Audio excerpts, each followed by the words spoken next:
কোরআনের বাণী যে আল্লাহ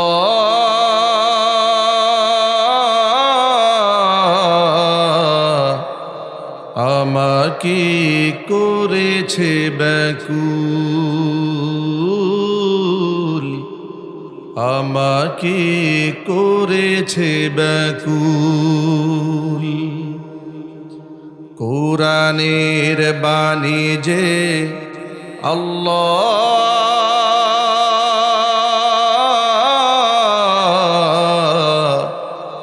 আমাকে করেছে ব্যাকুল, আমাকে করেছে ব্যাকুল। তাই তো এ মন উঠলে উঠে প্রাণ আমার হয় যে আকুল, আমাকে করেছে ব্যাকুল, আমাকে করেছে ব্যাকুল। সকল যুগের মানুষ জানে কি মহিমা আল কোরআনে, সকল যুগের মানুষ জানে কি মহিমা আল কোরআনে। এমন মধু পেয়ে আল্লাহ, এমন মধু পেয়ে আল্লাহ চিনতে কি কেউ করে ভুল, চিনতে কি কেউ করে ভুল। কোরআনের বাণী যে আল্লাহ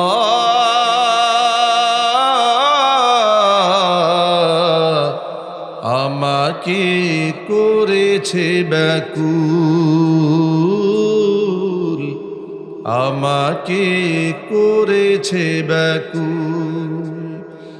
তাই তো এ মন উঠলে উঠে প্রাণ আমার হয় যে আকুল, আমাকে করেছে ব্যাকুল, আমাকে করেছে ব্যাকুল। কোরআনের বাণী যে আল্লাহ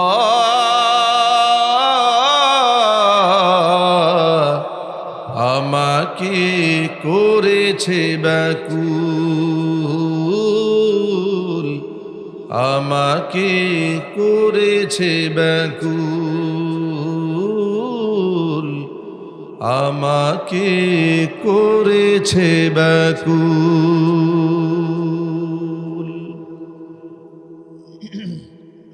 ঐতিহ্যবাহী নোয়াখালী জেলার অন্তর্গত বেগমগঞ্জ উপজেলার গোবিন্দের খিল ইসলামিয়া কওমি হাফিজিয়া মাদ্রাসা ও এতিমখানা ও এলাকাবাসী এবং যুব সমাজের উদ্যোগে আয়োজিত আজকের এই 48তম বার্ষিক তাফসিরুল কোরআন মাহফিলের শেষ অধিবেশনের সম্মানিত সভাপতি জনাব ফিরোজ আহমেদ ফিরোজ উদ্দিন বাবর, বিশিষ্ট ব্যবসায়ী ও সমাজসেবক, ঢাকা।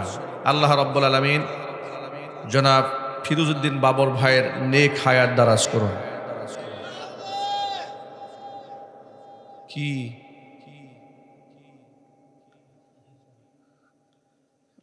ওনাকে ডিস্টার্ব দিলে একটু সরে রাখলে ভালো হবে, আওয়াজ দেওয়া যাবে না, সাইলেন্ট মনে থাকে যেন, ঠিক আছে? হ্যাঁ।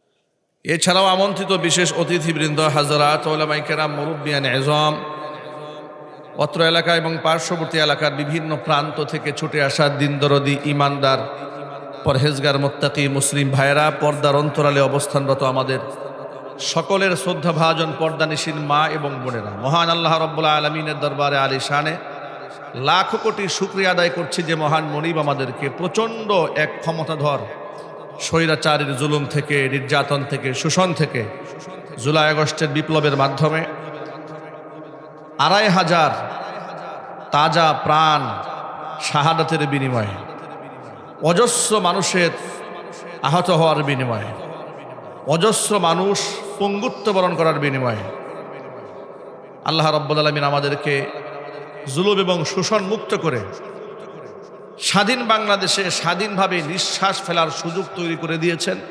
স্বাধীনভাবে কোরআন সুন্নাহ থেকে আলোচনা করার পরিবেশ মহান আল্লাহ পাক করে দিয়েছেন। এজন্য আপনারা খুশি না বেজার, কম না বেশি? জোর আওয়াজে আল্লাহর শেখানো ভাষায় হৃদয়ের সবটুকু মুহাব্বত উজাড় করে পুরুষোচিত কণ্ঠে সকলে মিলে একযোগে বলছি আলহামদুলিল্লাহ। রব্বানা লাকাল হামদ হামদান কাসীরা তাইয়িবান মুবারাকান ফীহি। রব্বানা লাকাল হামদু কামা ইয়ানবাগি লিজালালি ওয়াজহিকা ওয়া আযীমি সুলতানিকা। আল্লাহ রাব্বুল আলামিন আজকের তাফসীরুল কোরআন মাহফিলকে কবুল করুন। গোবিন্দের খিল ইসলামিয়া কওমি হাফিজিয়া মাদ্রাসা ও ইতিমখানাকে আল্লাহ তাআলা কিয়ামত পর্যন্ত কবুল করুন। মাদ্রাসার সমস্ত হাজাত আল্লাহ পাক তার গায়বে খাজানা থেকে মিটিয়ে দিন। অক্লান্ত পরিশ্রম করে এই জান্নাতের বাগান যারা সাজিয়েছেন, দূরদরাজ থেকে শোনার জন্য যারা এসেছেন, আজকের মাহফিলের ওসিলা করে আল্লাহ তাআলা সকলকে পরিপূর্ণ হেদায়েত নসিব করুন। প্রিয় ভাইরা, কোরআনে কারীমের তাফসীর মাহফিলে আমরা ইনশাআল্লাহ কোরআন এবং সুন্নাহ থেকে আলোচনা শুনব ইনশাআল্লাহ। আমি আপনাদের সামনে খুব পরিচ্ছন্ন ভাষায়, সাদা মাঠা ভাষায় কিছু মৌলিক বিষয় সম্পর্কে কোরআনে কারীম থেকে আলোচনা পেশ করার নিয়ত করেছি। আল্লাহ যেন কবুল করেন। এটা একেবারে অজপাড়াগা গ্রামের ভিতরে একটি মাহফিল। আমরা খুব মোটা দাগের কিছু কথাবার্তা বলবো। এত বৈজ্ঞানিক বিশ্লেষণে আমরা যাব না যে কথাগুলো সাধারণ মানুষের বুঝতে কষ্ট হয়। আল্লাহ তাআলা কোরআনকে খুব কঠিন বানান নাই। আল্লাহ এই কোরআনে কারীমের সাহিত্যটাও দিয়েছেন প্রাঞ্জল, এর ভাষাটাও দিয়েছেন সর্বোচ্চ আরবি সাহিত্যের উন্নত মানের হলেও বুঝা আল্লাহ একবারে সহজ করে দিয়েছেন। এটা কোরআনে কারীমেরই মুজিজা। একদিক থেকে সর্বোচ্চ সাহিত্য, আবার আরেক দিক থেকে বুঝা একেবারেই সহজ। আচ্ছা আপনারা বলেন তো ভাই, যে ভাষা এমন সাহিত্য যে সাধারণ মানুষ বুঝে না, ওই সাহিত্যের কি 4 পয়সার মূল্য আছে? সাহিত্য তো চর্চা হয় মানুষের হৃদয়ের খোরাক যোগাবার জন্য, ঠিক না ভাই? আপনার হৃদয়ে যেন ভাষাটা আপনি উপলব্ধি করতে পারেন। আপনি এমন সাহিত্যই দিলেন যে কেউ আর বুঝলো না, তাহলে কি এই সাহিত্যের কোনো মর্ম থাকে? আল্লাহ তাআলা কোরআনে কারীমকে সর্বোচ্চ আরবি সাহিত্যের কিতাব হিসেবে নাজিল করেছেন। কোরআনে কারীম বৈজ্ঞানিক কিতাব, সাহিত্যের কিতাব। এটা মাটির তলে কি হবে, আসমানের উপরে কি হবে, সব বিশ্লেষণ আল্লাহ কোরআনে করে দিয়েছেন। এতটা সুন্দরভাবে উপস্থাপন করেছেন আল্লাহ কোরআনেই বলেছেন, ওয়ালাকাদ ইয়াসসারনাল কোরআনা লিযিকর ফাহাল মিন মুদ্দাকির। আমি কোরআনে কারীমকে মুখস্থ করা, ধারণ করা, বোঝা মানুষের জন্য সহজ করে দিয়েছে। সহজ যদি না হতো, ছোট্ট ছোট্ট মাসুম বাচ্চা দুটো মাথার মধ্যে পাগড়ি পেয়েছে। শিশু বাচ্চারা 6 বছর, 7 বছর, 8 বছরের বালকেরা, বালিকারা 30 পারা কোরআন মুখস্থ করে ফেলেছে। এটা যদি সহজ তোর আল্লাহর পক্ষ থেকে না হতো, এই অসাধ্য কি পৃথিবীর কেউ সাধন করতে পারত? যদি বলুন, কেউ পারত না। ছোটবেলায় আমরা এই কোরআনকে মুখস্থ করেছি, আলহামদুলিল্লাহ। যখন মুখস্থ করেছি তখন অবাক লাগে না, এখন অবাক লাগে যে এটা কিভাবে সম্ভব। এত বড় কোরআন সিনায় ধারণ করা, এটা কিভাবে সম্ভব হয়েছে? এই আয়াত মনে পড়ে যে আল্লাহ তাআলা দায়িত্ব নিয়েছেন কোরআনকে সংরক্ষণ করার। ইন্না নাহনু নাযালনা যিকরা ওয়া ইন্না লাহু লাহাফিজুন। এই কোরআন আমি নাজিল করেছি, সংরক্ষণের দায়িত্ব আমি আল্লাহ নিজ হাতে গ্রহণ করেছি। আর এই কোরআনকে সংরক্ষণের জন্য আল্লাহ কাগজের দ্বারস্থ হননি। আল্লাহ তাআলা পাথরকে দায়িত্ব দেননি কোরআনকে সংরক্ষণ করার জন্য। পৃথিবীতে অগণিত হুফাজ কেরাম, অগণিত হাফেজ কোরআনের সিনাগুলাকে আল্লাহ কোরআনের বাসভূমি বানিয়ে দিয়েছেন। পৃথিবীর সমস্ত পাণ্ডুলিপি যদি পুড়েও ফেলে, এরপরেও পৃথিবী থেকে কোরআন মিটিয়ে দেওয়া সম্ভব নয়। চিল্লা এখন আল্লাহু আকবার। এই কোরআনে যে সমস্ত বিষয়গুলো আল্লাহ পাক উপস্থাপন করেছেন, আপনারা এক বাক্যে বলুন তো তার মধ্যে সংশয় আছে, সন্দেহ আছে? কোরআনে কারিমের মূল নীতিগুলো মানুষের সামনে আজহারু মিনাশ শামস, সূর্যের আলোর চাইতেও স্পষ্ট হওয়ার পরে মানুষ কেন মুসলিম উম্মাহ এত দলে বিভক্ত হলো? এত দলাদলি, এত কোন্দল, এত বিভাজন, এত গ্রুপিং মুসলিম উম্মার মধ্যে কেন হয়েছে? নবী করিম সাল্লাল্লাহু আলাইহি ওয়াসাল্লাম ১৫০০ বছর আগে ভবিষ্যৎবাণী করেছেন, তাফাররাকাত বানু ইসরাঈল আলা সিনতাইনি ওয়া সাবঈনা মিল্লাহ। বনী ইসরাঈল সম্প্রদায়ের লোকেরা ৭২টা দলে বিভক্ত হয়েছে। ওয়া সাতাফতারিকু উম্মতি আলা সালাসি ওয়া সাবঈনা মিল্লাহ। কিন্তু আমার উম্মতেরা ভাগ হবে ৭৩ দলে। কুল্লুহুম ফিন্নার, সবগুলি দল জাহান্নামে যাবে। ইল্লা মিল্লাতান ওয়াহিদা, শুধুমাত্র কেবলমাত্র একটি দল জান্নাতে যাবে। কিলা মা হিয়া ইয়া রাসূলুল্লাহ, আল্লাহ রাসূলকে প্রশ্ন করে বলা হলো, হে আল্লাহ রাসূল, যে দলটি জান্নাতে যাবে সে দলের পরিচয় তুলে ধরুন। নবীজি সাল্লাল্লাহু আলাইহি ওয়াসাল্লাম জাওয়ামিউল কালিম ছিলেন। জাওয়ামিউল কালিম মানে হচ্ছে আল্লাহ নবীকে আল্লাহ এমন একটা বিশেষ যোগ্যতা দান করেছিলেন, অল্প কথার মধ্যে আল্লাহর নবী অনেক কথা তুলে ধরতে পারতেন। আল্লাহর হাবিব রাহমাতুল লিল আলামিন বললেন, মা আনা আলাইহি ওয়া আসহাবি, যে আদর্শের উপরে আমি মুহাম্মদ সাল্লাল্লাহু আলাইহি ওয়াসাল্লাম নিজে আছি, আমার সাহাবায়ে কেরাম যে আদর্শের উপরে আছে, ওই আদর্শিক কাতারটাই জান্নাতীদের কাতার। এই ছোট ভাই ফ্ল্যাশটা বন্ধ করো মোবাইলের। হ্যাঁ, ফ্ল্যাশ বন্ধ করো। যে আদর্শের উপর আল্লাহ রসুল ছিলেন, সাহাবায়ে কেরাম ছিলেন, সেই আদর্শিত কাতারটা জান্নাতীদের কাতার। সুতরাং আমাদের সামনে বিষয়টা পরিষ্কার হয়ে গেল, আমাদের আমল যদি রসুল্লাহর সাথে মিলে, আমাদের বিশ্বাস যদি রসুল্লাহর আদর্শের সাথে মিলে, তাহলে আমরা জান্নাতীদের কাতারে আছি। ঠিক কিনা বলেন? এই সাদা মাঠা কথা বুঝতে কি বিজ্ঞানী হওয়া লাগে ভাই? আমাদের আমল যদি রসুল্লাহর সাথে মিলে যায়, রসুল যে ধাঁচে কথা বলেছেন, রসুলের যে সুন্নাহ আমাদের উপহার দিয়েছেন, এটা মান্য করলে আমরা সিরাতে মুস্তাকিমে আছি, এই পথটা জান্নাতীদের পথ। কিন্তু আমরা এমন আমল করলাম যেটা রসুল্লাহর আমলের সাথে মিল নাই, আদর্শগত মিল নাই, পদ্ধতিগতও মিল নাই, তাহলে বুঝে নেব আমরা হক থেকে বিচ্যুত হয়ে গেছি, সত্য পথ থেকে আমরা দূরে সরে গেছি। নবী করিম সাল্লাল্লাহু আলাইহি ওয়াসাল্লাম কোরআন সম্পর্কে বলেছেন, হাদিস সম্পর্কেও বলেছেন। কোরআন সম্পর্কে রাসূলুল্লাহ বলেছেন, আল কোরআনু সাবাবুন, কোরআন এমন একটা রশি, কোরআনকে রশির সাথে তুলনা করা হয়েছে। কোরআন এমন একটা রশি, তরফুহু বিআইদিল্লাহি ওয়া তরফুহু বিআইদিকুম, রশির এক মাথা বান্দা তোমাদের হাতে, রশির আরেক মাথা মহান রব্বুল আলামিনের হাতে। লাং তাদিল্লু, কোশ্চেন কালেও তোমরা বিভ্রান্ত হবে না। ওয়ালাং তাহলিকু, কোনো ক্রমেই তোমরা ধ্বংস হবে না, যদি তোমরা শর্ত মেনটেন করতে পারো। শর্ত হচ্ছে বাদাহু আবাদা, এটাকে যদি হৃদয়ের সাথে গহীনে জায়গা দিতে পারো আর এটাকে ধারণ করে রাখতে পারো।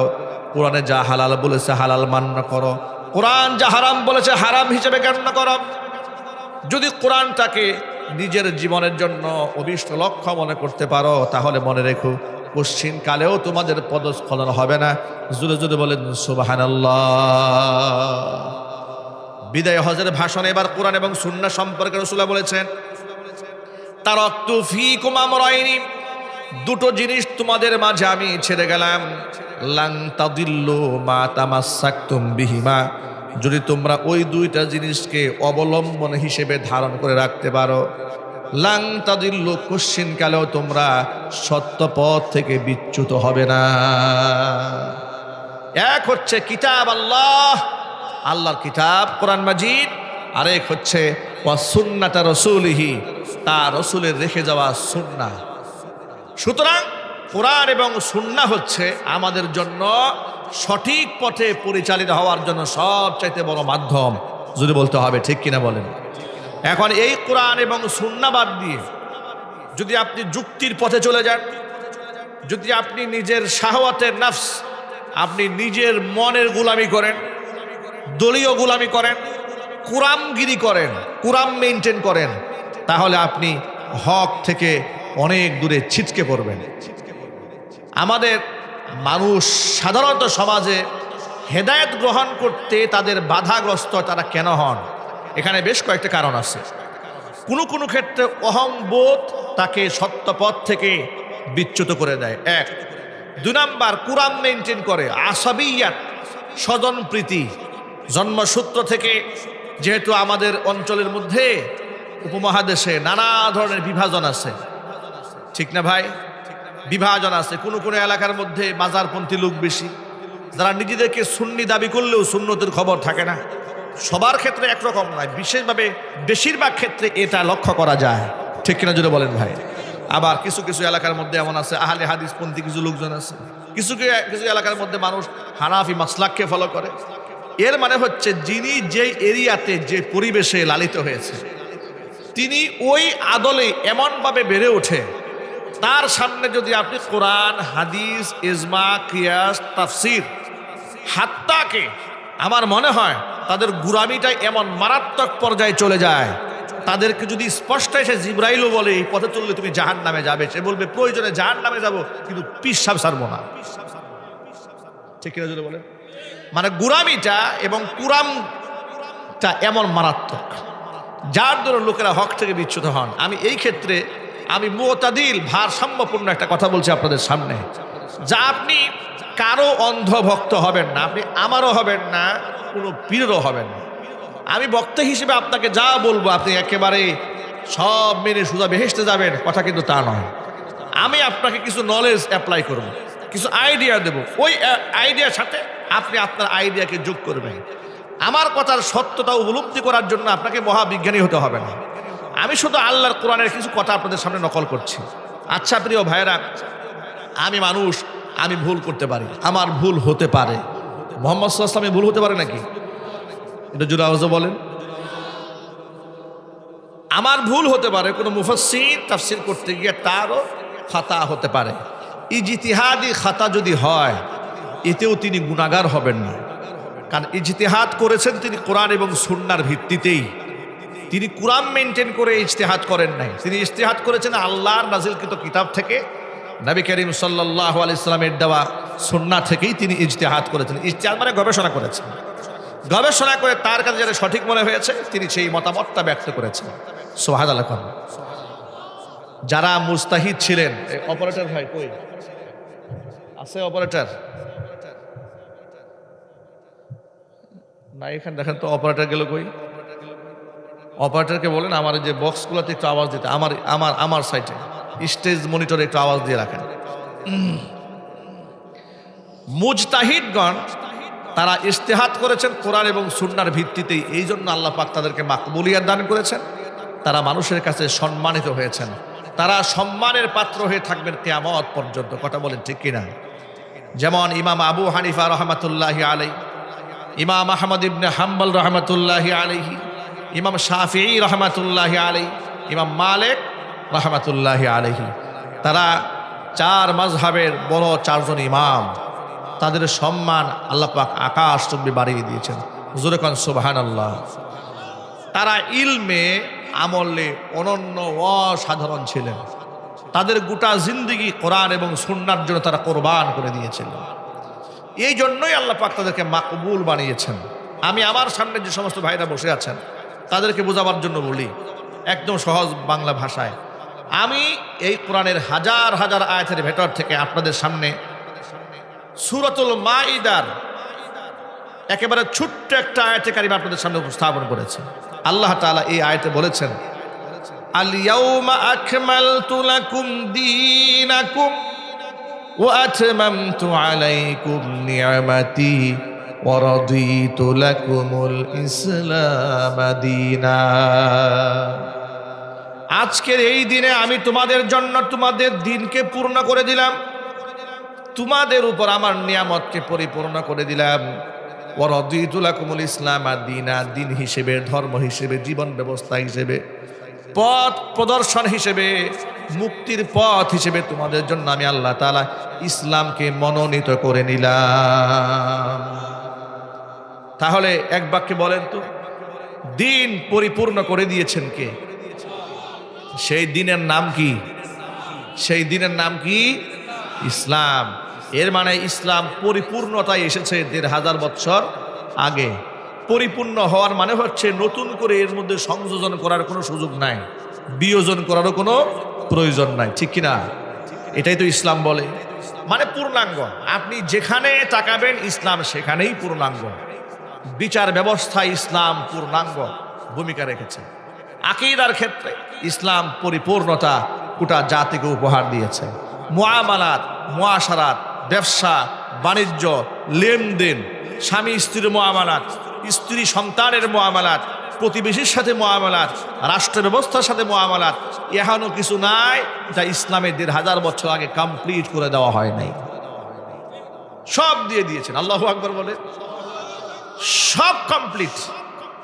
এবার আপনারা বলেন তো ভাই, সব যদি কমপ্লিট হয়ে থাকে, শুধুমাত্র মানুষ মারা যাওয়ার পরে কবরের সাথে সাধারণ মানুষ কি মুআমালা করবে, শুধু এই জিনিসটা মনে হয় দেওয়া নাই, না এটা দেওয়া আছে? যদি দেওয়া থেকে থাকে তাহলে সেই পদ্ধতি লঙ্ঘন করে এই দেশে কিংবা এই উপমহাদেশে ভিন্ন পথ কেন আসলো? মনে রাখবেন, যদি কোনো ব্যক্তি সুন্নাহর পথে থাকে সেই ব্যক্তি জান্নাতের পথে থাকবে। সুন্নাহর পথ আল্লাহর নবীর অনুসরণীয় পথ। আর যদি কোনো ব্যক্তি সুন্নত বাদ দিয়ে ধর্মের নামে এমন কাজ করে যেটা রাসূল করেন নাই কিংবা সমর্থনে দেন নাই, সাহাবায়ে কেরাম করেন নাই, তাবিঈনরাও করেন নাই, তাবিঈন, আইমায়ে মুজতাহিদিন কারো সিলসিলার মধ্যে এই ধরনের গুমরাহি নাই, ধর্মের নামে বাজারে চলে আসছে, মনে রাখবেন সেটাকে বিদআত বলা হবে। কি বলা হবে বলেন? বিদআত বলা হবে। যেমন আমাদের দেশে প্রচলিত মাজার বলতে আমরা কি বুঝাই? মাজার বলতে সাধারণ কবরকে কেউ মাজার বলে না, ঠিক না ভাই? যদিও মাজার শব্দের শাব্দিক অর্থ হচ্ছে জিয়ারতের স্থান। মাজার শব্দের সার্বিক অর্থ কি ভাই? জিয়ারতের স্থান। যারা এজুরু জিয়ারতান থেকে প্রদক্ষিণ করা, প্রদর্শন করা, দেখা, এটাকে বলা হয় জিয়ারা। তো জিয়ারত মানে যেটাকে দেখা হয়, জিয়ারা করা হয়, পরিদর্শন করা হয়, এটাকেই মাজার বলা হবে, শাব্দিক তরজমা। কিন্তু আপনারা একটু জবাব দিবেন সকলে, সাধারণ যে কবরগুলো আছে এই দেশে, এই সমস্ত কবরগুলোকেও মাজার বলে? মাজার কোনগুলাকে বলা হয়? যেগুলাকে একটু পাকা করা হয়, ঠিক না ভাই? একটু পাকা টাকা করে লাল শালু টালু বিছাইয়া এটাকে মোটামুটি একটা রূপরেখা দাঁড় করানো হয় যে উসমে কুছ হ্যাঁ, এর মধ্যে কিছু একটা আছে, যে কবরে বোঝানো হয় সেটাই সামাজিকভাবে ইস্তিলাহান, পারিভাষিক অর্থে ওটাকেই মাজার বলা হয়। এখন প্রশ্ন হলো যে কবরকে পারিভাষিক অর্থের যে মাজার, সেই রূপরেখায় দেওয়া যাবে কিনা, এটা জায়েজ হবে কিনা? এই ক্ষেত্রে আহলুস সুন্নাহ ওয়াল জামাআতের আকীদা, হাদিস থেকে আমি শোনাচ্ছি আপনাদেরকে। নবী করিম সাল্লাল্লাহু আলাইহি ওয়াসাল্লামের কবরের সাথে 3টা মুআমালা করতে নিষেধ করেছেন। কয়টি? আরো জোরে বলেন। আন জাবিরিন রাদিয়াল্লাহু তাআলা আনহু আন্নাহু ক্বাল নাহা রাসূলুল্লাহি সাল্লাল্লাহু আলাইহি ওয়াসাল্লাম আইয়ুজাসসিসাল কবরা ওয়া আইয়াকুদা আলাইহি ওয়া আইয়ুবনা আলাইহি বা আইয়াবনিয়া আলাইহি। 3টা কাজ করতে আল্লাহর নবী নিষেধ করলেন। কবরের সাথে 3টা মুআমালা করা যাবে না। 1 নাম্বার আইয়ুজাসসিসাল কবর, কবরকে চুনকাম করা যাবে না, পাকা করা যাবে না, 1 নাম্বার নিষেধ কাজ। 2 নাম্বার আও ইয়াকুদা আলাইহি, কবরের উপর বসা যাবে না। 3 নাম্বার আইয়াবনিয়া আলাইহি, কবরের উপর বাড়িঘর নির্মাণ করা যাবে না। এই তিনটা সহজ কথা বুঝতে কি আপনাদের বেশি কষ্ট হয়েছে ভাই? আমি আবার বলছি, জাবের রাদিয়াল্লাহু তাআলা আনহু বর্ণনা করেছেন, নবী করিম সাল্লাল্লাহু আলাইহি সাল্লাম নিষেধ করেছেন কবরের সাথে তিনটা মুআমালা করতে। নাহা রাসূলুল্লাহ সাল্লাল্লাহু আলাইহি ওয়াসাল্লাম আইয়ুজাসসিসাল কবর, কবরকে চুনকাম করা, পাকা করা। পাকা করতেই যেখানে নিষেধ, সেখানে একেবারে এক একটা কবরকে দেখেছেন এমনভাবে বাধাই করেছে, পারে নাই তো সোনার রূপা দিয়ে বাধাই করবে, ঠিক কিনা বলেন?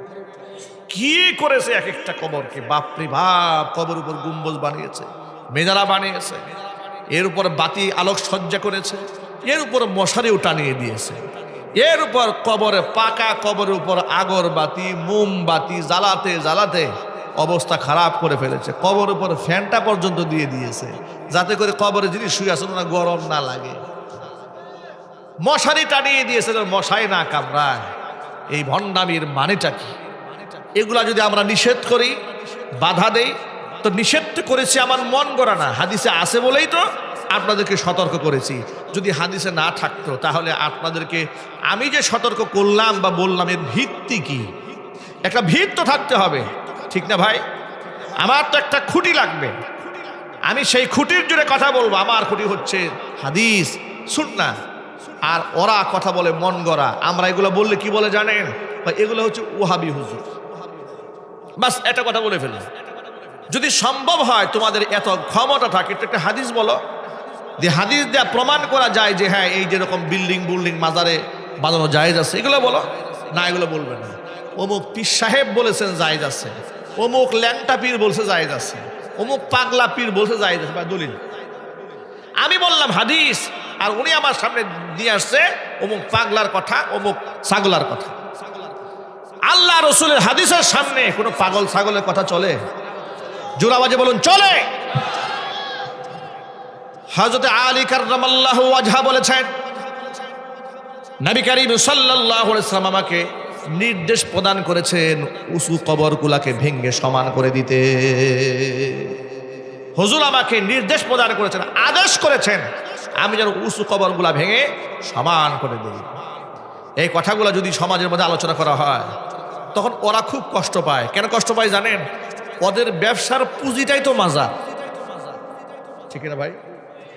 হক্কানে আলেমদের কথা বলার পুঁজি হচ্ছে কোরআন এবং সুন্নাহ। তারা সারা জীবন কোরআন সুন্নাহর কথা বলে, মানুষদেরকে আল্লাহর ঘরের দিকে ডাকে, আর ওরা ডাকে মাজারের দিকে, ওরা ডাকে পীরের কদমে, আর আমরা ডাকি আল্লাহর কুদরতি পায়, ঠিক কিনা বলেন? আমরা মানুষকে সবক শিখাই, সন্তান দেওয়ার মালিক আল্লাহ, আর ওরা মানুষকে সবক শিখায়, সন্তান দেয় খাজা বাবা। যদি আপনি ডকুমেন্ট চান, আমি আপনাকে এই মুহূর্তে ইনস্ট্যান্ট, এই মুহূর্তে আমি রেকর্ড বক্তব্য ওদের আলেমদের বক্তব্য শোনাতে পারবো। ওই সমস্ত আলেম নামক জালেমেরা, চট্টগ্রামের এক ভণ্ড বক্তা আছে, নাম হচ্ছে আবুল কালাম বয়ানি, এক মুরব্বী লোক। আমি আমার ভাষায় নাম দিয়েছি আবুল কালাম বজ্জাতি। আপনি বলবেন হুজুর কেন তারে বজ্জাতি বললেন? বজ্জাতি এজন্য বলেছি, নিজে তো ভণ্ড প্রতারক, হক্কানে আলেম ওলামাদের ব্যাপারে মারাত্মক বিষোদ্গার করে। সে এক বয়ানে বলছে যে এক মাজারের সামনে দিয়ে যাচ্ছে, তখন তার ঘরে শুধুমাত্র একটা কন্যা সন্তান আছে। মাজারে শুয়ে থাকা ব্যক্তিকে সে বলল, বাবা তুমি যদি এই চান্সে আমাকে ছেলে দাও, তাহলে তোমার উরসে আমি একটা গরু দেব। কথা কি বুঝতে পারতেছেন আপনারা? উনি বলতে দেয় আসতে,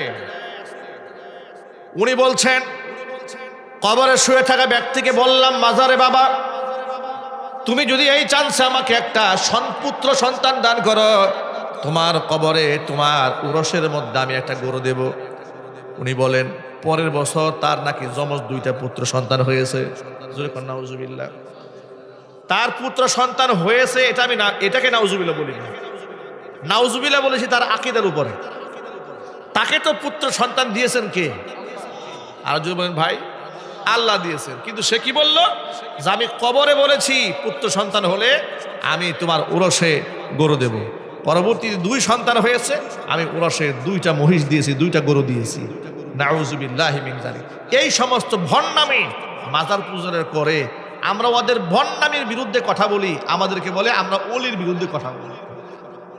ওদের ভণ্ডামির বিরুদ্ধে কথা বললাম, বলাতে আমাদের কি বলে? আমরা অলির বিরুদ্ধে কথা বলি। এখন আপনাদের বিবেক কি বলে? আমরা অলির বিরুদ্ধে কথা বললাম না ভণ্ডদের বিরুদ্ধে? ভণ্ডদের ভণ্ডামির বিরুদ্ধে কথা বলেছি, কথা বলতে হবে, ঠিক কিনা বলেন? কেন নিষেধ করলাম শোনেন।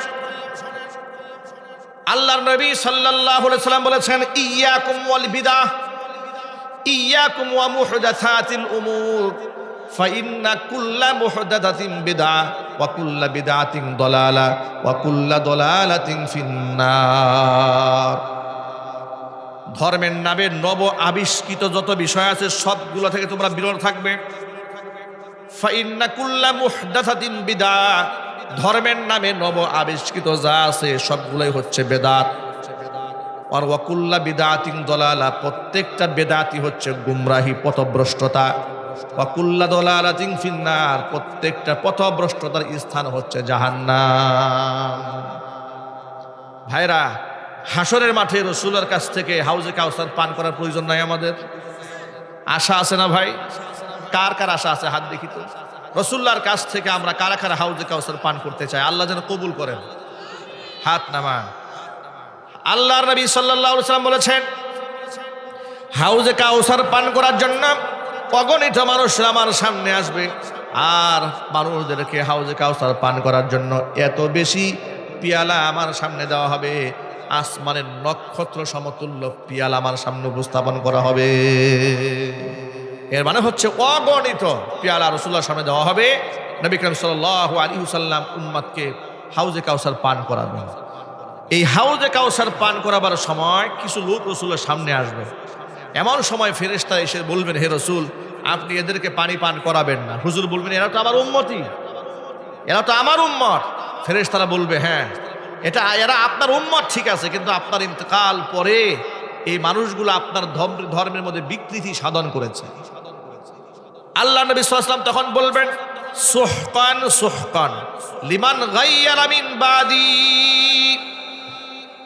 আমার পরে যারা আমার ধর্মের মধ্যে যারা নব আবিষ্কৃত বিষয় ঢুকাইয়া বিকৃতি সাধন করেছিলে, তোমরা আমার চোখের সামনে দিয়ে দূর হয়ে যাও। বেদাতের ব্যাপারে বড় সাবধান। বেদাতিরা রাসূল পাক সাল্লাল্লাহু আলাইহি ওয়াসাল্লামের হাতে হাউজে কাউসার পান করতে পারবে না, অথচ এই দুনিয়ার মধ্যে যারা কট্টর বেদাতি তারাই আশেকে রাসূলের স্লোগান দিয়ে মিছিল করে বেশি। যারা বেদাত করে না তারা আশেকে রাসূল জিকির করে না, তারা আমল দিয়ে প্রমাণ করে তারা সত্যিকার অর্থে আশেকে রাসূল। ঠিক কিনা ভাই বলেন? এই অপারেটর ভাই আছে? এই আওয়াজটা বন্ধ হয়ে যায় কেন? বক্সের আওয়াজ, বক্সের আওয়াজ তো নাই তো এখানে। একটু পর পরে আওয়াজ আসে, একটু বন্ধ হয়ে যায়। খেয়াল রাখো, স্টিল খেয়াল রাখতে হবে। এখন ঠিক আছে, আওয়াজ আসছে, এটা যেন বন্ধ না হয়। আমার কথা বুঝতে কি ভাই আপনাদের কষ্ট হচ্ছে? আমি কি কথাটা বুঝাতে পেরেছি? তাহলে আল্লাহ রাসূল বলেছেন ৭৩ কাতার হবে উম্মতে মুহাম্মদ, ৭২ কাতারই জাহান্নামে যাবে, একটা কাতার যাবে কোথায়? জান্নাতে। সেই কাতার হচ্ছে যে কাতার রাসূলুল্লাহর আদর্শের উপরে আছে। এখন একটু আপনারা বলেন তো ভাই, আল্লাহর নবীর আদর্শে কি কবর পাকা করা আছে? জোরে বলতে হবে। কবরে সেজদা দেওয়া আছে, কবরে আগরবাতি জ্বালানো আছে, মোমবাতি জ্বালানো আছে, কবরের নামে উরস শরীফ করে ঢোল তবলা বাজানো আছে, নারী পুরুষ একসাথে লাফালাফি আছে, বিধর্মীদের আড্ডা আছে। যদি না থাকে, এগুলা যারা করে তারা আপনারা বলেন তারা কি ওই জান্নাতীদের কাতারে আছে নাকি বিভ্রান্ত জাহান্নামীদের কাতারে আছে? জাহান্নামীদের কাতারে আছে। এই কাতার থেকে আমাদের বের হয়ে আসতে হবে। আমরা হকের উপর থাকতে চাই, আমরা বলি ইনশাআল্লাহ। আমাদের নাজাত প্রাপ্তির জন্য তো সুন্নতের উপর আমল করাই যথেষ্ট, অতিরিক্ত তো কোনো প্রয়োজন নেই। ইসলামে যতটুকুন আছে ভাই, এতটুকুনি কি আমরা পালন করতে পেরেছি? যা আছে ততটুকু তো খায়া শেষ করতে পারি না, আবার অতিরিক্ত আনা দরকারটা কি? আপনি বলেন অসুবিধা কি? কাজটা তো আর খারাপ করে, ভালো কাজও তো করছে। যদি এটাকে ভালো কাজ মনে হয় তাহলে আপনাদেরকে একটা এক্সাম্পল দিই। ফজরের নামাজ ফরজ কয় রাকাত? আপনি যদি বলেন ফজর হচ্ছে মাত্র 2 রাকাত, সিজদা আল্লাহর কাছে বড় প্রিয় আমল, নামাজও আল্লাহর কাছে বড় প্রিয় আমল। কোরআন মাজিদের মধ্যে আল্লাহ বলেছেন ওয়াসজুদু ওয়াকতারিব, সিজদা দাও আর আল্লাহর নিকটতম হয়ে যাও। এই যে আবার বক্সের আওয়াজটা চলে গেছে। এই ছেলে, এই কি সমস্যা তোমার? আওয়াজটা আবার চলে গেছে কেন? না না না, তুমি একটু সাউন্ড বাড়ায় রাখো। ওয়াসজুদ ওয়াকতারিব, সিজদা দাও আর আল্লাহর নিকটতম হয়ে যাও। এখন আপনি যদি বলেন নামাজ আল্লাহর এত প্রিয় আমল, আমি 2 রাকাত কেন পড়ব? কম পক্ষে 6 রাকাত তো আমি পড়বই পড়ব। কি কথা বুঝেন না আপনারা? নামাজ পরিমাণে বাড়ালেন, কি খারাপ কাজ করছেন না ভালো কাজ করছেন? ভালো কাজই তো করছেন, ঠিক না? ভালো কাজ তো করছেন। আপনি তো এমন করেন নাই যে 2 রাকাত নামাজ আপনি 1 রাকাত বানাইছেন। 2 রাকাতের জায়গায় আপনি 4 রাকাত করেছেন, কিংবা 4 রাকাতের জায়গায় আপনি 6 রাকাত পড়েছেন। খারাপটা কি করলেন? আপনাকে যদি আমি প্রশ্ন করি, হুজুর অসুবিধাটা কি? আমি সেজদাই না দিয়েছি, আমি খারাপ কিছু করছি নাকি? সেজদা তো আর মানুষের দেয় না, আল্লাহকেই দিয়েছি। যেখানে আল্লাহ রাব্বুল আলামিন 2 রাকাত পড়তে বলেছেন, আমি খুশি হয়ে 4 রাকাত পড়ছি। কি নামাজ হবে? সওয়াব পাবেন? কি হবে? গুনাহ হবে। কি সগীরা গুনাহ হবে? কবিরা গুনাহ হবে। আর ফাইজলামি করে করলে ঈমান নষ্ট হয়ে কাফের হবে, ঠিক কিনা বলেন? জোহরের নামাজ ফরজ কয় রাকাত? আপনি যদি বলেন এত পছন্দের ইবাদত আল্লাহর কাছে নামাজ, নবীজি সাল্লাল্লাহু আলাইহি ওয়াসাল্লাম ইন্তিকালের আগ মুহূর্তে উম্মতের জন্য সতর্ক করে বলেছেন, আসসালা ওয়া মা মালাকাত আইমানুকুম আসসালাহ। আমার উম্মতেরা নামাজ ছেড়ে দিও না, নামাজ ছেড়ে দিও না। অধীনস্থ দাস দাসীদের হকের ব্যাপারে যত্নবান থেকো। যে নামাজের ব্যাপারে আল্লাহর নবী এত গুরুত্ব দিলেন, সময় যেহেতু আছি, অবসর তো বসে আছি, ফরজ 4 রাকাত কেন পড়বো? এটা আমি 10 রাকাত পড়বো, সওয়াব বেশি হবে নাকি? কোনো সুযোগ আছে? না, কোনো সুযোগ নেই। কেন নাই? আপনি তখন বলবেন যে এজন্য পড়বো না, আল্লাহর নবী সাল্লাল্লাহু আলাইহি সাল্লামের মাধ্যমে নামাজ ফরজ 4 রাকাতই পেয়েছি। যা পেয়েছি এর উপরে আমল করার নামই তো ইসলাম। আসরের নামাজ ফরজ কয় রাকাত? আপনি যদি বলেন না, বিকালবেলা দোয়া কবুল হওয়ার সময় আমি আসরের নামাজ 8 রাকাত পড়ব হবে। মাগরিবের নামাজ ফরজ 3 রাকাত, আপনি খুশি হয়ে বলেন 5 রাকাত পড়ব। ইশারের নামাজ 4 রাকাত ফরজ, আপনি বললেন না আমি 8 রাকাত পড়ব। কেন পড়বেন না? কাজ তো ভালো। এইখানে যেই জবাবটা কবর পূজা করার ক্ষেত্রেও একই জবাব।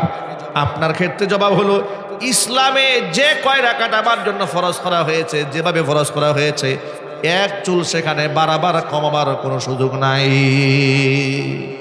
অনুরূপভাবে কবরের সামনে গেলে কি করতে হবে? ইসলামে যা আছে 1 চুল পরিমাণ বাড়ায় নেওয়ার সুযোগ নাই। নবী করিম সাল্লাল্লাহু আলাইহি ওয়াসাল্লাম মৃত ব্যক্তিদের সম্পর্কে বলেছেন, ইস্তাগফিরু লি আখিকুম ফাইন্নাহু ইউসআলুল আন। মারহুমদের জন্য আল্লাহর কাছে মাগফিরাত কামনা করো, আল্লাহর কাছে তোমরা দোয়া করো, কারণ তাকে কবরের মধ্যে প্রশ্ন করা হয়। সুবহানাল্লাহ। আপনি এই কথাটা মান্য করলেন, হাদিসের মধ্যে দোয়া শেখানো আছে। দোয়াটা কি?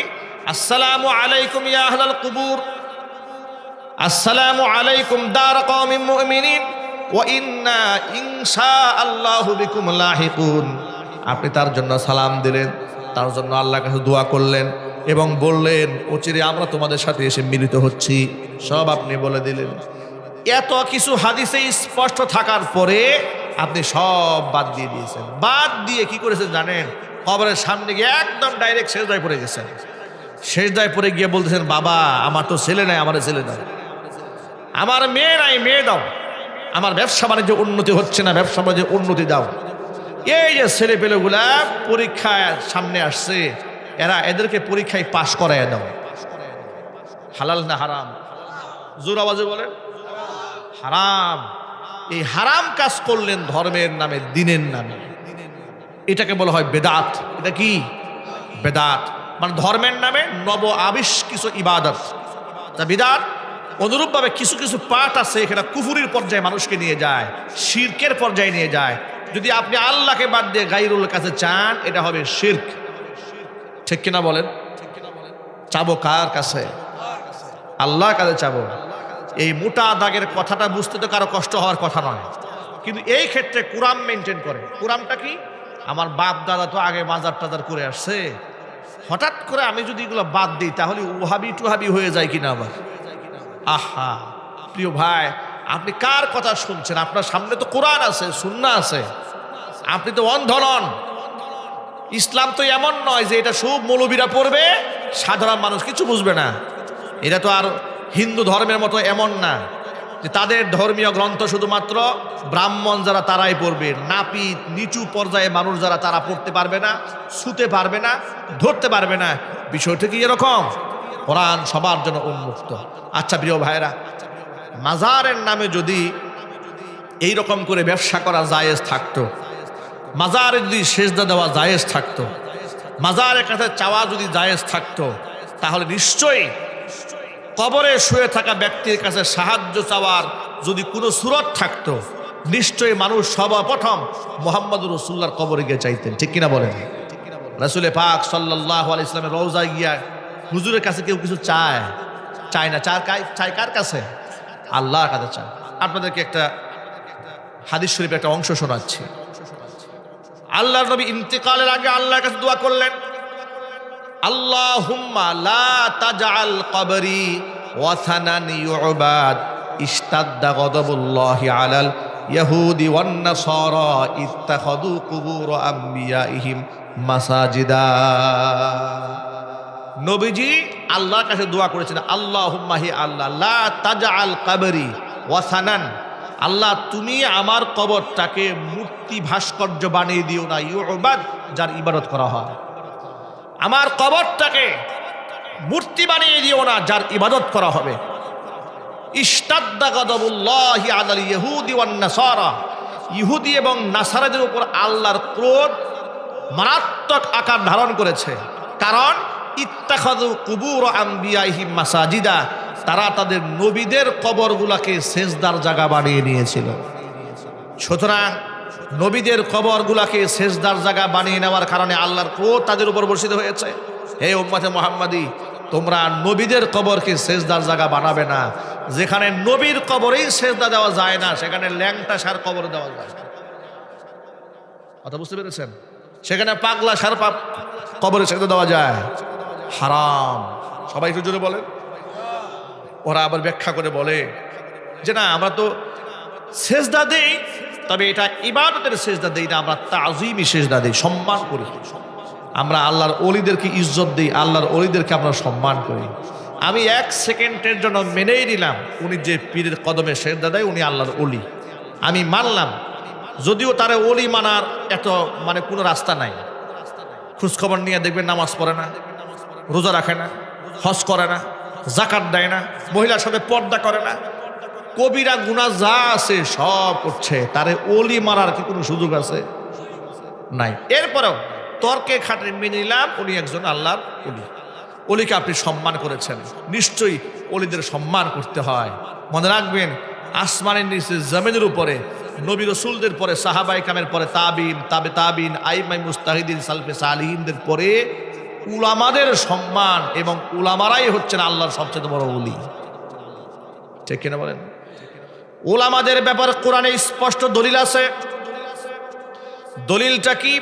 ইন্নামা ইয়াখশাল্লাহা মিন ইবাদিহিল উলামা,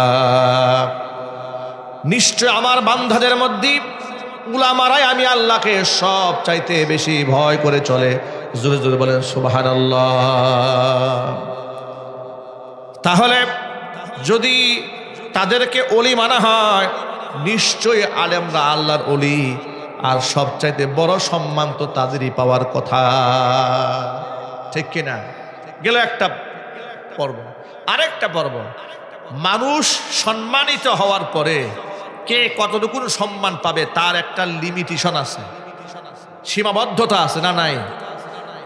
যেমন এই পৃথিবীর সমস্ত নবীদের আল্লাহ পাক অনেক সম্মান দিয়েছেন, অনেক মর্যাদা দিয়েছেন, তারা ছিলেন বেগুনা মাসুম, এতে আমাদের কারো কোনো সন্দেহ নাই। বেগুনা মাসুম আম্বিয়া আলাইহিমুস সালাতু ওয়াস সালাম। কিন্তু আল্লাহর যে তাবকাত, সেই মর্যাদা কি নবীরা যাইতে পারবে?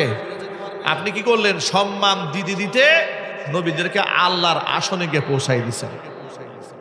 হালাল না হারাম?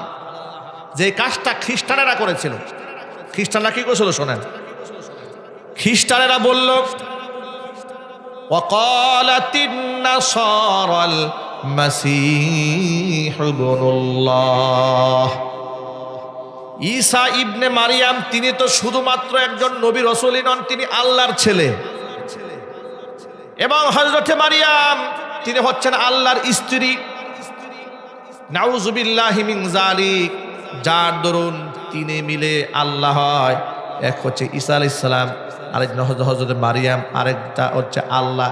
তিনের সমন্বয় ইলাহ হয়। জোরে কোন নাউযুবিল্লাহ।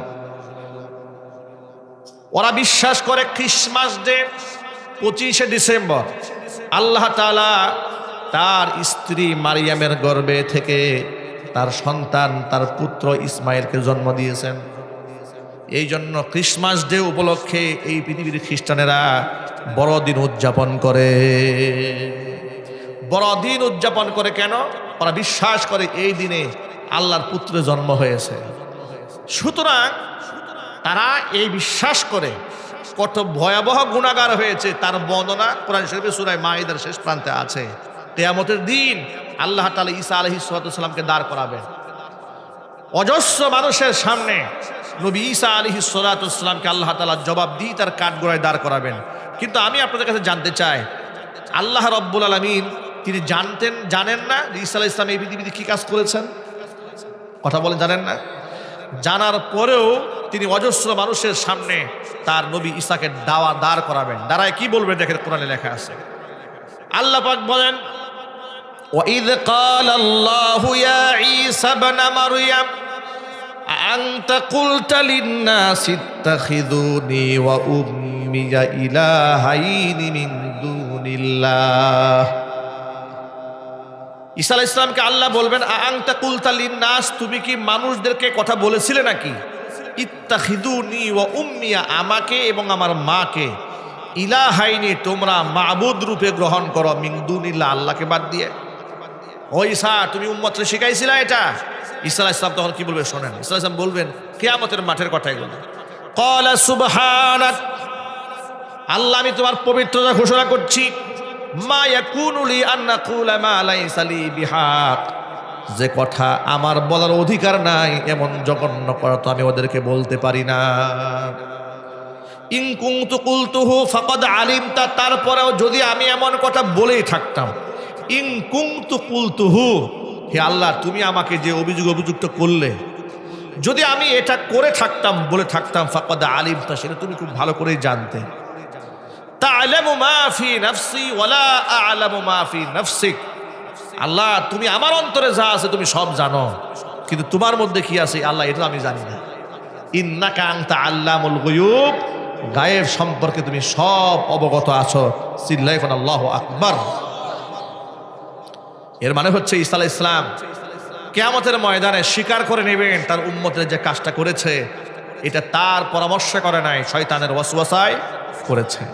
এরপর আবার তিনি আরেকটু ব্যাখ্যা করে বলছেন।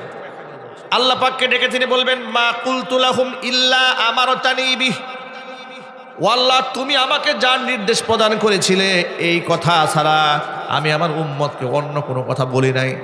তুমি কি নির্দেশ দিয়েছিলে?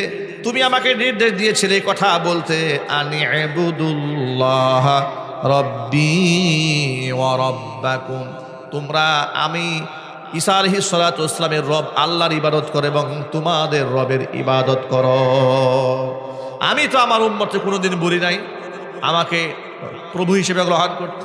আমি আমার উম্মতকে বলিনি আমার মা মারিয়ামকে প্রভু হিসেবে গ্রহণ করতে। আমি তোমার কথায় বলেছি। জোরে বলেন সুবহানাল্লাহ। ওয়া কুনতু আলাইহিম শাহীদাম মা দুমতু ফীহিম, আরেকটি বিষয়, যতদিন পর্যন্ত আমি বেঁচে ছিলাম আমার উম্মতের মাঝে ততদিন পর্যন্ত তাদের কাজের সাক্ষী তো আমি নিজে ছিলাম। কিন্তু ফালাম্মা তাওয়াফাইতানি, তুমি যখন আমাকে প্রস্থান করালে, তুমি যখন তাদের মাঝখান থেকে আমাকে উঠায় নিলে, কুনতা আনতার রাকিবা আলাইহিম, তখন তো এরা কি করেছে সেটা আমি কিছুই জানি না, যা জানার একমাত্র তুমি জানো, তুমি ছিলে এদের রক্ষক। সুবহানাল্লাহ বলেন।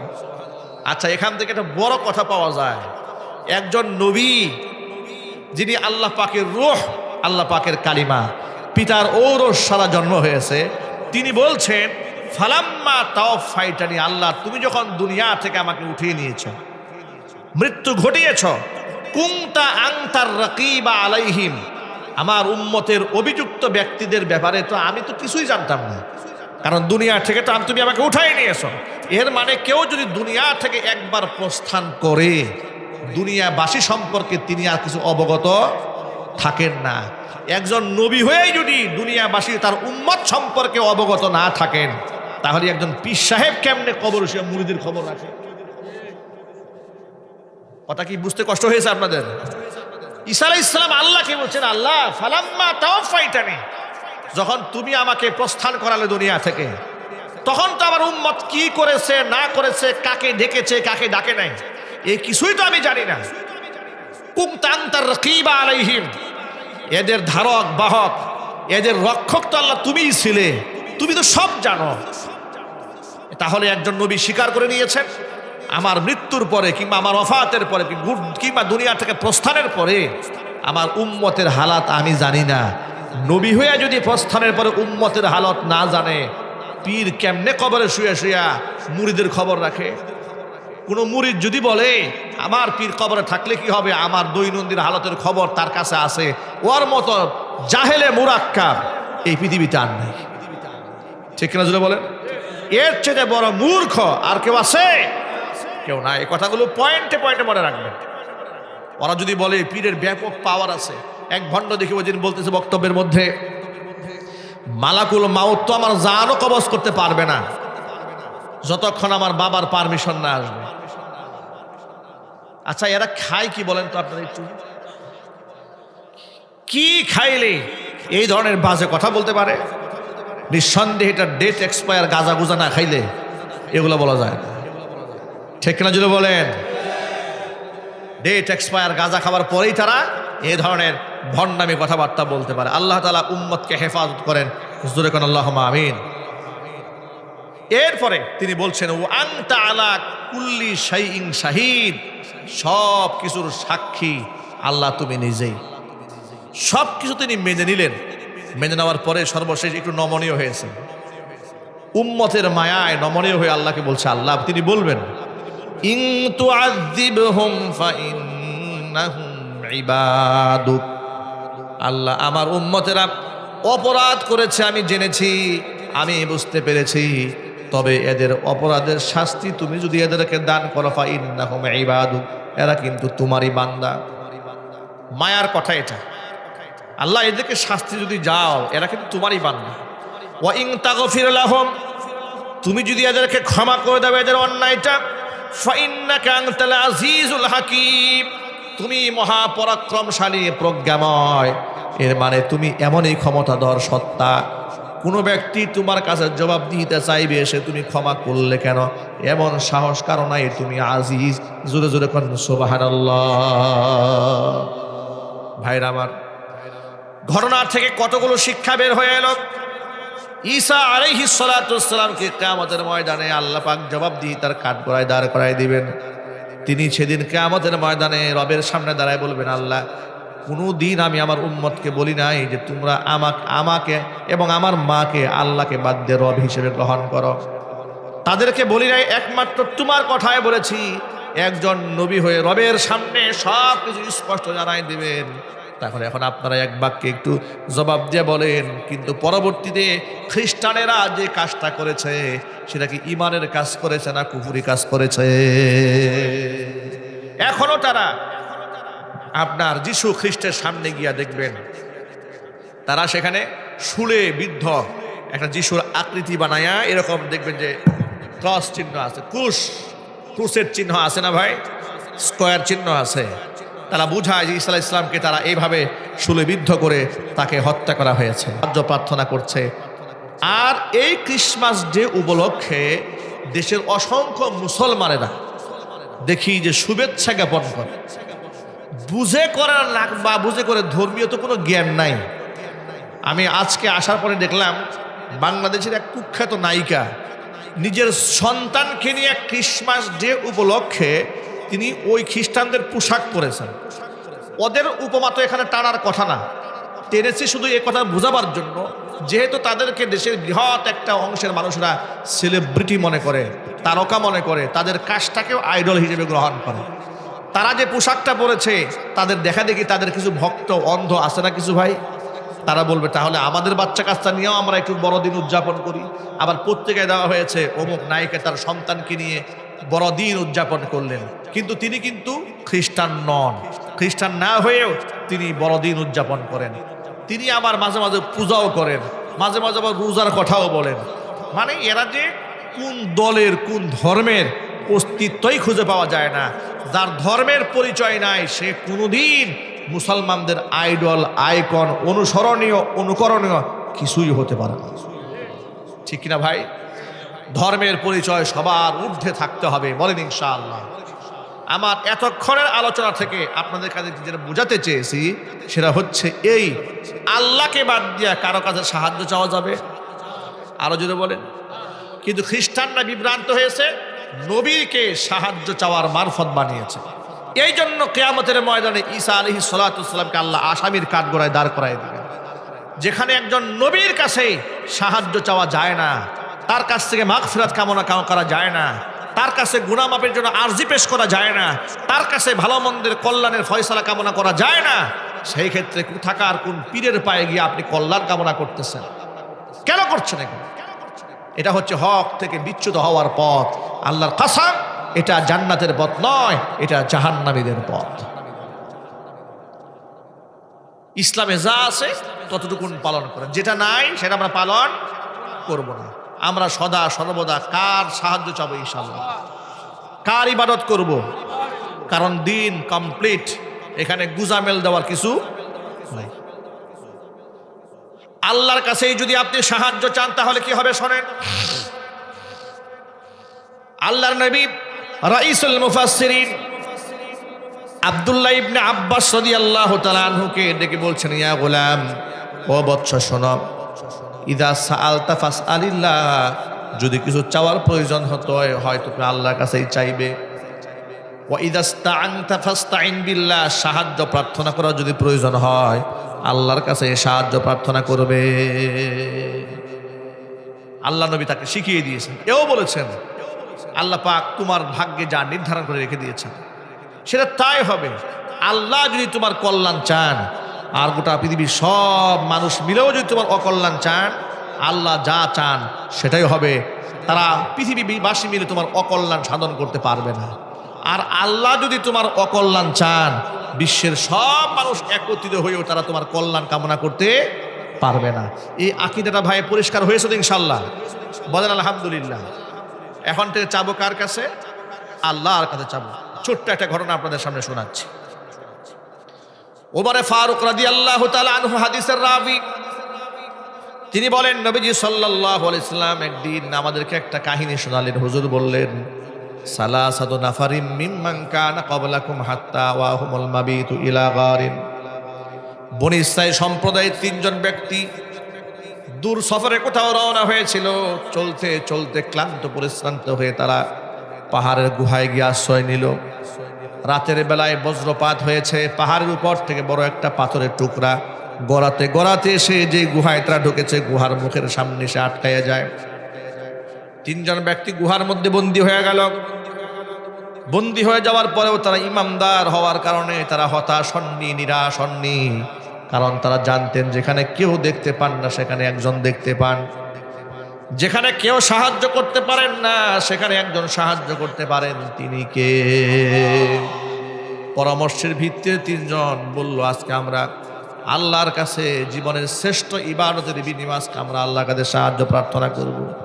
নিশ্চয় আমাদের রব আমাদের বঞ্চিত করবেন না, অবশ্যই তিনি আমাদেরকে সাহায্যের হাত বাড়িয়ে দিবেন। প্রথম ব্যক্তি আল্লাহর কাছে হাত তুলে বলছেন, রব্বুল আলামিন, আমার বাড়িতে আমার বৃদ্ধা মা আছে, বৃদ্ধ বাবা আছে, আমার নিয়ম হচ্ছে আমি আমার জীবনের জন্য রুটিন বানিয়ে নিয়েছি, আমার বাপ মার মুখে খাবার তুলে দেওয়ার আগ পর্যন্ত আমি নিজেও খাবার খাই না, সন্তানদেরও খাবার খেতে দেই না। দৈনন্দিন আমার এই রুটিনটাই চলতেছিল। হঠাৎ একদিন বাড়ি ফিরতে আমার দেরি হয়ে গেল। বাড়িতে ফিরে দেখি আমার বৃদ্ধা মা বৃদ্ধ বাবা ঘুমায় গিয়েছে। খাবার নিয়ে হাজির হয়ে গেলাম। সন্তানেরা ক্ষুধার যন্ত্রণায় ছটপট ছটপট করছিল। তারা আমাকে ডেকে বলল, আব্বাজান, সবসময় দাদা দাদির মুখে তো খাবার আগে তুলে দেন, আজকে আমাদেরকে আগে খাবার দেন, তারা তো ঘুমায় গেছে। আমি নাসরবান্দা, বাপ মার মুখে খাবার তুলে না দিয়ে সন্তানদের মুখে খাবার দিলাম না, দাঁড়িয়ে রইলাম খাবার নিয়ে সারা রাত মা বাবার শিয়রে। ডাক দিলাম না, ঘুমের ব্যাঘাত সৃষ্টি হবে। সারা রাত বাপ মার জন্য খাবার নিয়ে পাশে দাঁড়িয়ে থাকলাম। ঘুম ভাঙার পরে বাপ মার মুখে খাবার দিলাম, আর আমার সন্তানেরা ক্ষুধার যন্ত্রণায় কান্না করতে করতে আমার পায়ের কাছে শুয়ে ঘুমায় গেল। খাবার দিলাম না। বাবা মার মুখে আগে খাবার তুলে দিয়েছি, এরপর সন্তানদের মুখে দিয়েছি। রব্বুল আলামিন, আমার এই কাজটা যদি একমাত্র তোমার খুশির জন্য করে থাকি, মেহেরবানি করে আজকের বিপদ থেকে আল্লাহ তুমি আমাদেরকে উদ্ধার করে নাও। দোয়া করতে দেরি হলো, কবুল হতে দেরি হয়নি, সাথে সাথে পাথরটাকে আল্লাহ তাআলা কিঞ্চিত পরিমাণ দূরে সরিয়ে নিয়েছেন। কিন্তু যতটুকু সরেছে একজনে বের হওয়া সম্ভব নয়। দ্বিতীয় ব্যক্তি হাত তুলেছে। রব্বুল আলামিন, আমার বাড়িতে দিন মজুর লোকেরা কাজ করেছে, তাদেরকে পারিশ্রমিক দিয়ে বিদায় করে দিয়েছি, কিন্তু একজন ব্যক্তিকে পারিশ্রমিক দিতে পারলাম না। আমি অস্থির হয়ে গেলাম, গরিব মানুষের হক কেমনে পৌঁছাবো খুঁজে পেলাম না। তার পারিশ্রমিকে সেই টাকা দিয়া ছাগল কিনলাম, বাচ্চা হলো, এগুলা বিক্রি করলাম, গাভী কিনলাম, বাচ্চা হলো, বিক্রি করলাম, উট কিনলাম। এরকম ধীরে ধীরে সম্পদের পাহাড় হয়ে গেল। দীর্ঘদিন পর লোকটা আমার বাড়িতে এসে তার পারিশ্রমিক চেয়েছে। আমি তাকে বললাম, ছাগল, ভেড়া, বকরি, উট, গরু, দুম্বা যা দেখা যায় সব তোমার পারিশ্রমিক নিয়ে যাও। লোকটা অবাক বিস্ময়ে বলছে, আপনি কি আমার সাথে ফাইজলামি করেন নাকি, উপহাস করেন নাকি? বলে, না, মোটেও করি না। তোমার টাকা দিয়া তোমার জন্য তিল তিল করে আমি এগুলো করেছি, সব তোমার জন্য নিয়ে যাও। লোকটা সব কিছু নিয়ে গেল। রব্বুল আলামিন, কেন এই কাজটা আমি করেছি বলো? একমাত্র তোমার খুশি, তোমার সন্তুষ্টি কামনায় যদি কাজটা করে থাকি, আজকের বিপদ থেকে আল্লাহ তুমি আমাদের উদ্ধার করে নাও। নবীজি সাল্লাল্লাহু আলাইহি সাল্লাম বললেন, দোয়া করতে দেরি হয়েছে, কবুল হতে দেরি হয় নাই। সাথে সাথে পাথরটাকে আল্লাহ পাক কিঞ্চিত পরিমাণ দূরে সরিয়ে নিয়েছেন। এখন কিছুটা আলো বাতাস ঢুকতে শুরু করেছে। যতটুকু আলো বাতাস ঢুকে, আলো বাতাস পাওয়া যাচ্ছে, অক্সিজেন পাওয়া যাচ্ছে, কিন্তু বের হওয়া সম্ভব নয়। এখন তাদের মধ্যে আশার সঞ্চার হয়েছে। আল্লাহ যেহেতু এতটুকু মুক্তি আমাদের দান করেছেন, নিশ্চয়ই আল্লাহ নাজাতের ফয়সালা অবশ্যই করবেন। জোরে খান সুবহানাল্লাহ। তৃতীয় ব্যক্তি আল্লাহর কাছে হাত তুলেছে। রব্বুল আলামিন, আমার সুন্দরী একজন চাচাতো বোন ছিল, আমি তার প্রেমাসক্ত ছিলাম, বহুবার তাকে কুপ্রস্তাব দিয়েছি, সে রাজি হয় নাই।